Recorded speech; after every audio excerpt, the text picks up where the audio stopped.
నాయనా, భోజనానికి రాకుండా ఏం చేస్తా ఉండవు?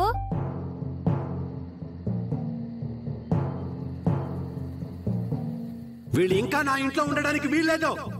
మెడ పట్టుకొని బయటికెట్టే. చెప్పేది విను please. Deepak, Peddayya Surya please. నాయనా బట్టే ఆగో. నువ్వు ఇలాంటి మోసగాళ్ళ దగ్గర పెరిగితే నువ్వు కూడా వాళ్ళలాగే తయారవుతావు. నేను నిన్ను చూసుకుంటాను. ఇంకెప్పుడు మీ మొహం కూడా నాకు చూపించకండి.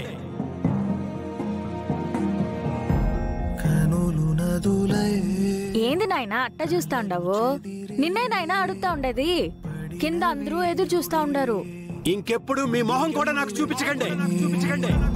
తిరిగే భువనమే అలిసి నిలిచెనే నడిచే సమయం. ఏంది నాన్న ఆలోచిస్తా ఉండవు? రా నాయనా వెళ్దాం.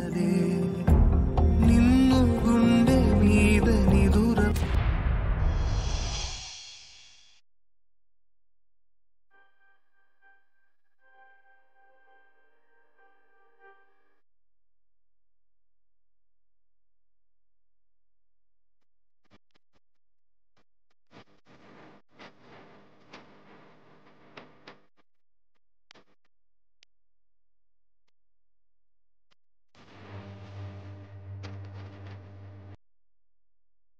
నాయనా ఏమైంది?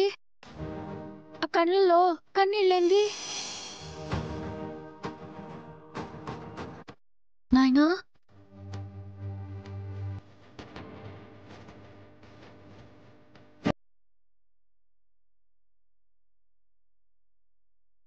నన్ను క్షమించమ్మా.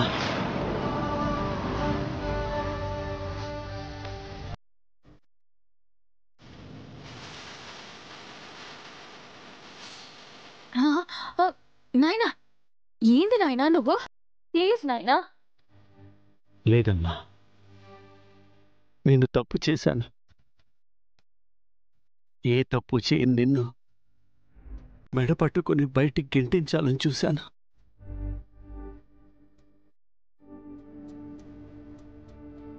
నువ్వు నన్ను క్షమించమ్మా. నాయనా నువ్వు ఇట్లా మాట్లాడుతా ఉంటే వినడానికి చాలా కష్టంగా ఉంది నాయనా. ప్లీజ్ నాయనా అలా మాట్లాడుకు నాయనా, ప్లీజ్. మమ్మీకి ఏమైనా పిచ్చి పట్టిందా? వాళ్ళిద్దరిని విడతిద్దామని ఎన్ని కష్టాలు పడుతుంటే మమ్మీ ఎందుకు ఇలా మాట్లాడుతుంది? నీకు ఇబ్బందిగా ఉంటే వద్దు బావగారు. నా మనసుకు అలా అనిపించింది అడిగాను. అది కూడా మన రూప కోసం.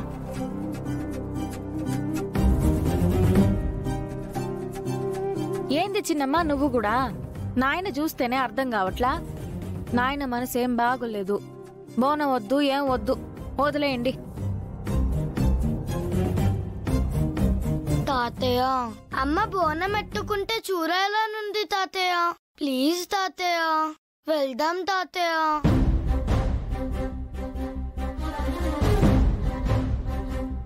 తమ్ముడు, మొట్టమొదటిసారి నీ మనవడు నోరు తెరిచి అడిగాడు. కాదనకు తమ్ముడు.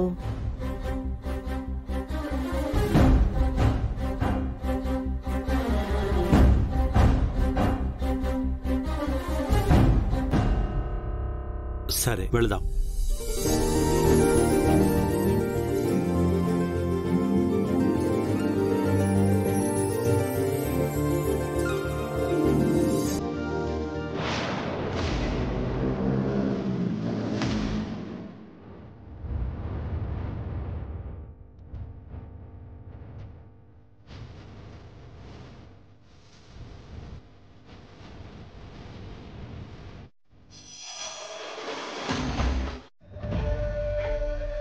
మీ మావయ్యని బోనాలకి వెళ్ళొద్దు అని మనం ఎంత రెచ్చగొట్టినా ఆ రూప ఏదో ఒక మాయ చేసి మీ మావయ్యని తన వెంట వచ్చేలా చేస్తుంది.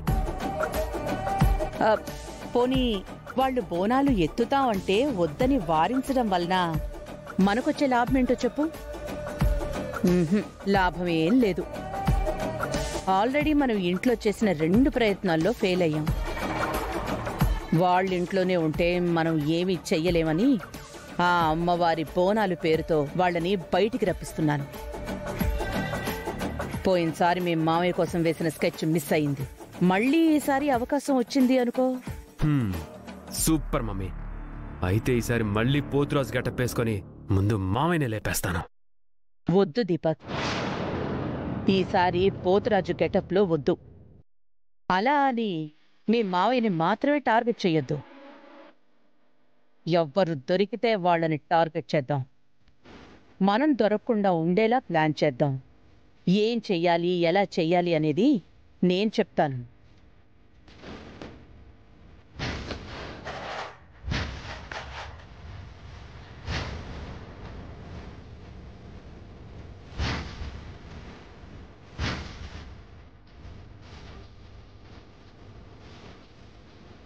సరే మమ్మీ, నువ్వు చెప్పినట్టు చేస్తాను. విరూపాక్షి, నువ్వు వేసిన బోనాలు ప్లాన్ చాలా బాగుంది. నీకు అనుకూలంగా ఉండేలా నువ్వు వేసిన నీ ప్లాన్ని ఇప్పుడు మాకు అనుకూలంగా మార్చుకుంటాం. రేపు ఏం జరుగుతుందో చెప్పం, చేసి చూపిస్తాం.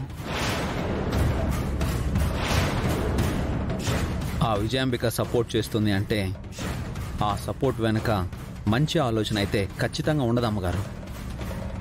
అవునమ్మా, పోయినసారి కూడా నాన్నకెంత ప్రమాదం జరిగిందో గుర్తుంది కదా. ఈసారి మళ్ళీ ఏమైనా ప్లాన్ చేస్తున్నారేమో అని అనుమానంగా ఉంది. అవునమ్మాయి గారు, అత్తయ్య పాములాంటిది. విషం కక్కడం తప్ప ఏం తెలీదు.